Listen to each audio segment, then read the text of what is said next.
waxaan kor taaganahay beltigii qaybta localka airportka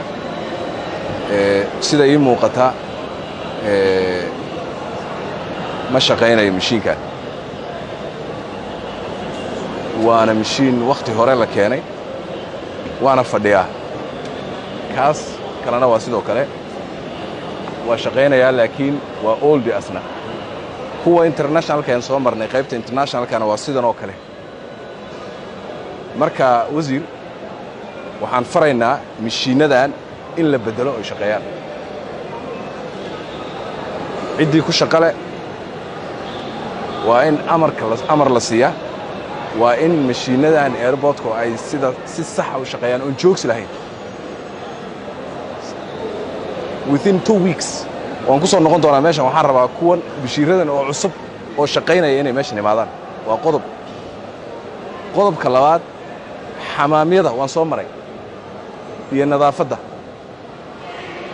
ayaguna kumaanaan farxin waa la beddelayaa dhammaantood musqulaha waa in la beddelaa tuubooyinka biyaha dhaqanka soomaaliga mid kale tuubooyinka soomaalidu taqaana in loogu xidhaan rabnaa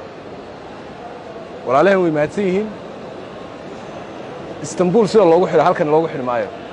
halkan soomaaliya la yidhaha dadka soomaaliyeed waxay yaqaanaan ayaa la rabaa in loogu xidho biyaha ay isticmaalayaan xamaamaadka iyo xamaamyada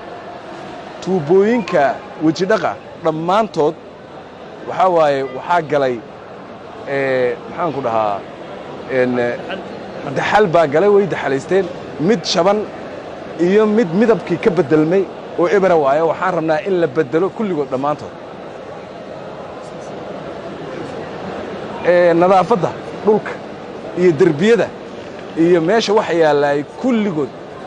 kulligoodba in wax laga beddelo dhammaantood la beddelay u baahan yahay waxaan rabnaa shaqaalaha airportka ka shaqaynaya ee nadaafadda in la tababaro hadday jirto combany hawshaas u xil saaran waa inay shaqaalaha tababartaan waa inay qalabkii loogu talagalay siisaa suurtagal maaha 2 qol oo guriga gabadhii ama wiilkii gurigiisa nadiifsan jiray qalabku ku nadiifsan jiray airport laguma nadiifin karo mishiinaa loo baahan yahay waxaan rabnaa in alaabtaas la dhammaystiraan rabnaa marka arrimaha nadaafadda iyo maxaan ku dhahaa iyo xamaamyada iyo mishiinadan beltska ay ku wareegayaan maxaan ku dhahaa boorsooyinku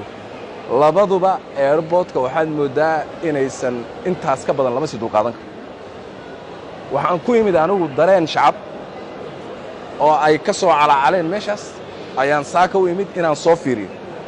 waxay shacabku sheegayeenaa meesha ka muuqda iyo wax ka sii liita weliba maareeyaha iyo wasiirka iyo dadka u xil saaran meeshaan sababay u joogaan ma garanaya haddaan intaan la saxayn ma garan karnaba sababaad u joogtiin ma garanaya hadday sidan ku shaqaynayaan dadku marka wejiga ummadda soomaaliyeed yaan la fool xumayna sidan maaha wejigeennu saa uu ka qurux badan yahay wejigeennu xamaamyadaan arkay maaha uu ka qurux badan yahay marka nooma qalanto waxaas dadkeen nooma qalanto inaan caalamka tusno oo inoogu soo galaan oo inoogu yimaadaan oo markay xamaamkeen galaan ay waxaas arkaan ma doonayn airportadaan tagno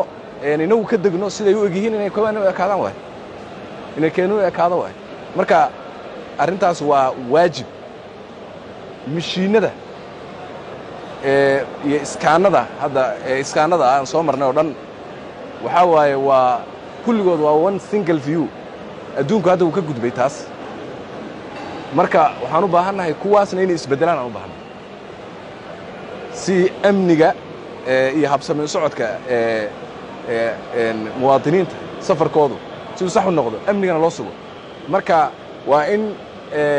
mid oo multiple views la sameeya oo la keenaa marka cidda aan kula heshiinay airportka inay running garayso waa inay si kalsooni leh oo aan ku kalsoonnahay annagu oo aan ku qanacsannahay inay u shaqaysaan rabno marka intaas waxaa u xil saaran wasiirka iyo tiimkiisa 2 weeks kadib insha allah waan soo noqon doonaa waxaan rabaa arrintaas nadaafadda